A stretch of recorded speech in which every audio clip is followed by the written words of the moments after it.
Board-certified psychiatric pharmacist Ben Malcolm, founder of Spirit Pharmacist here. Today I want to answer a question that I sometimes get is why did you name Spirit Pharmacist Spirit Pharmacist? And I did this for a number of reasons, and one of them is essentially that in practice of pharmacy, spirit and spirituality is oftentimes either missing or just not really recognized at all.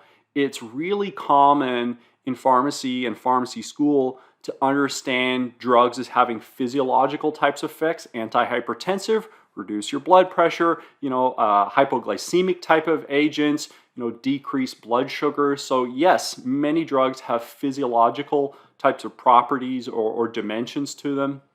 There's drugs that affect cognitive processes, things like stimulants for ADHD or anti-dementia types of medications. There's also psychotropic drugs or drugs that are designed to affect emotional types of processes in order to hopefully push the person towards a path of healing. But there's not really any class of drugs that is FDA approved and legally available today that is inherently recognized for spiritual qualities. And that's really where psychedelics enter. And one of the aspects that truly fascinate me about psychedelics is the fact that when, particularly with serotonergic psychedelics, that if we just stimulate or agonize the serotonin to a receptor in the way that many psychedelics do, it opens this dimension of human consciousness or subjective experience that feels very sacred and inherently spiritual. So a spirit pharmacist is essentially a direct recognition that drugs do have spiritual qualities to them.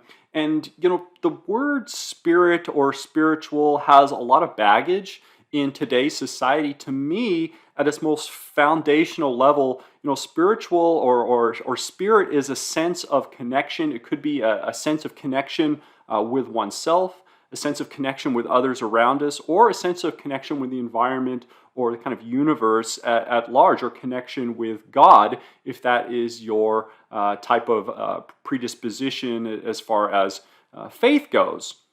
So to think that there is a biological construct of spirituality that substances like psychedelics are able to modulate is incredibly fascinating in of itself. However, it seems that these spiritual types of experiences that are offered by psychedelics, particularly in safe, supported, and adjunctive psychotherapy types of settings, can really set people up to engage in transformative changes in their life. So I don't mean to say that psychedelics only affect spiritual dimensions. They certainly have physical, emotional, and cognitive types of effects to them as well. But I think that there's room in medicine to recognize the spiritual nature, particularly of many types of psychiatric illnesses, and to recognize that substances that induce these really strong and profound types of spiritual experiences have